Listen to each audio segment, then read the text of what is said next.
Hi! Hello! Welcome back to Sumanth Mamidala YouTube channel.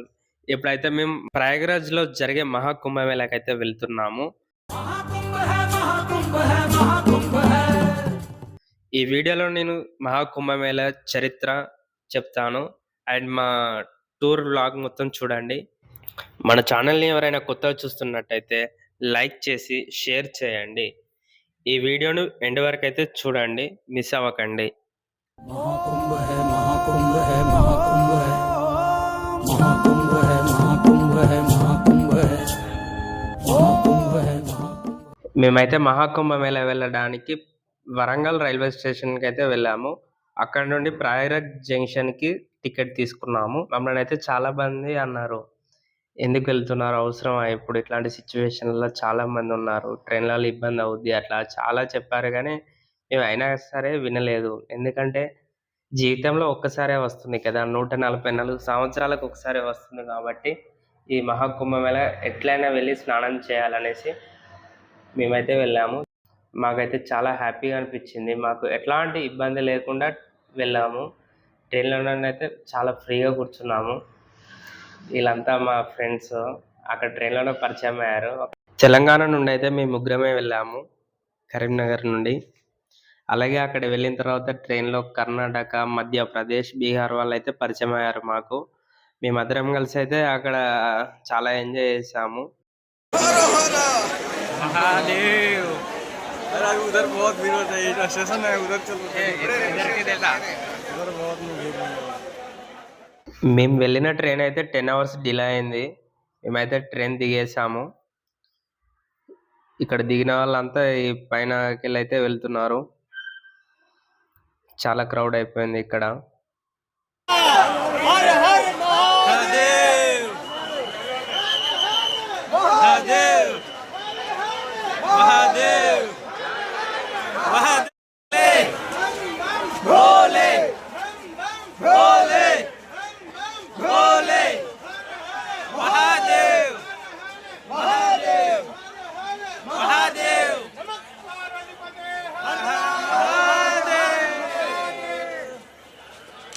जय श्री राम जय श्री राम जय श्री राम।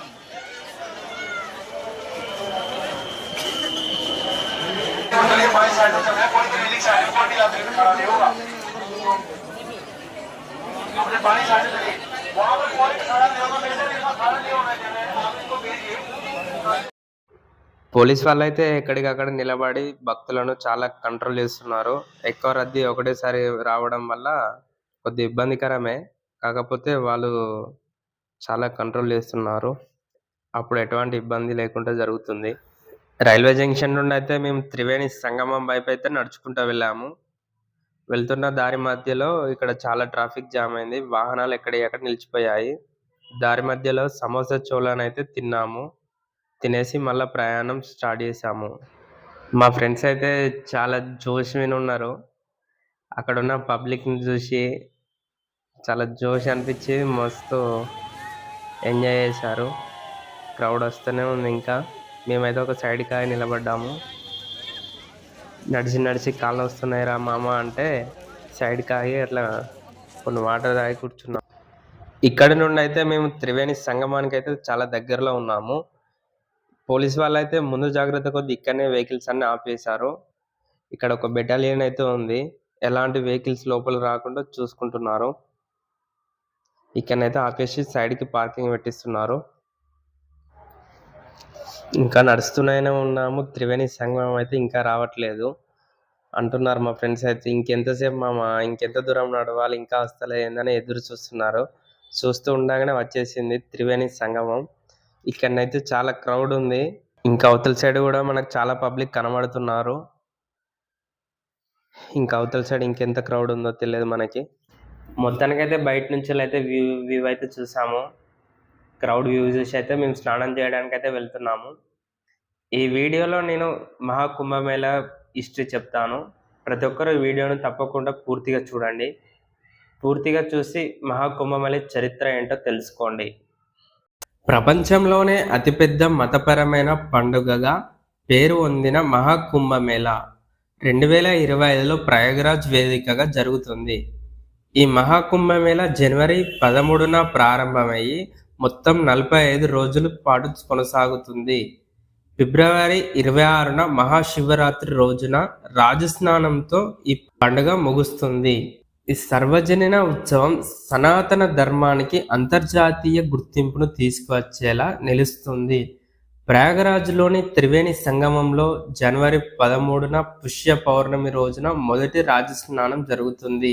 ఈ మేలిశుద్ధ పుణ్య స్నానాలకు అద్భుతమైన సమయంగా పరిగణించబడుతుంది.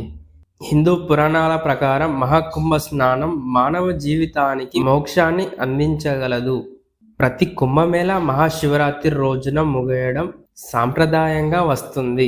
2025 కుంభమేళాకు యోగి ఆదిత్యనాథ్ ప్రభుత్వం భారీ ఏర్పాట్లు చేసింది. భక్తుల రద్దీకి తగ్గట్టుగా ఆధునిక సదుపాయాలు, భద్రతా చర్యలు తీసుకుంటుంది. హరిద్వార్లోని ప్రతి 12 సంవత్సరాలకు ఒకసారి మహాకుంభమేళా నిర్వహిస్తారు. ఇది జ్యోతిష్య శాస్త్రానికి అనుగుణంగా జరుగుతుంది. బృహస్పతి కుంభరాశిలోకి సంచరించినప్పుడు సూర్యుడు మేషరాశిలో ఉంటే అదే సమయంలో హరిద్వార్లో మహాకుంభమేళా జరగాలి. 2021లో చివరిసారి హరిద్వార్లో ఈ పండుగ నిర్వహించబడింది.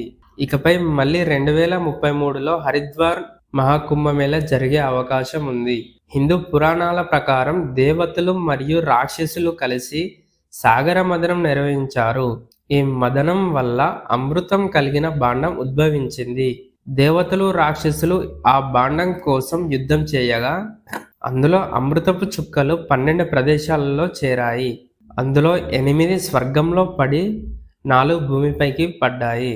ఆ భూమిపై పడిన ప్రదేశాలు ప్రయాగ్రాజ్, హరిద్వార్, ఉజ్జయిని, నాసిక్. ఈ కారణంగానే ఈ 4 ప్రదేశాలు మాత్రమే కుంభమేళా నిర్వహించబడుతుంది. మహాకుంభ స్నానం చేసిన వారికి మోక్షం లభిస్తుందని హిందూ గ్రంథాలు చెప్పబడుతున్నాయి. పాపాలు, రోగాల నుంచి విముక్తి లభిస్తుంది. భక్తుల విశ్వాసం ఈ పండుగ భక్తుల ఆధ్యాత్మిక విశ్వాసానికి కొత్త పూతలు తొక్కేలా చేస్తుంది. ఈసారి జరిగే మహాకుంభమేళాకు ప్రపంచం నలుమూలల నుంచి దాదాపు 40 కోట్ల మంది పర్యాటకులు పాల్గొంటారని అధికారులు అంచనా వేశారు. దాన్ని అధిగమించి 50 కోట్లకు పైగా భక్తజనాలు పాల్గొంటూనే ఉన్నారు. ఈ మహాకుంభమేళా నాగ సాధువుల స్నానం, జపం, తపస్సులు ఆకర్షణకు కేంద్రంగా ఉంటాయి. ఇది మతం పట్ల వారి అంకిత భావం, ఉత్సాహకతను పెంచుతుంది. కిన్నర సాధువులు కూడా మహాకుంభమేళాలో పాల్గొని భజనలు, పూజలు చేస్తారు. ఈ కుంభమేళాకు దాదాపు 15 లక్షల మంది సాధువులు పాల్గొంటారు. యమునా నది ఒడ్డున ఉన్న కోట లోపల ఉన్న పురాతన అక్షయవత్ చెట్టును చూసే భాగ్యం భక్తులకు లభిస్తుంది.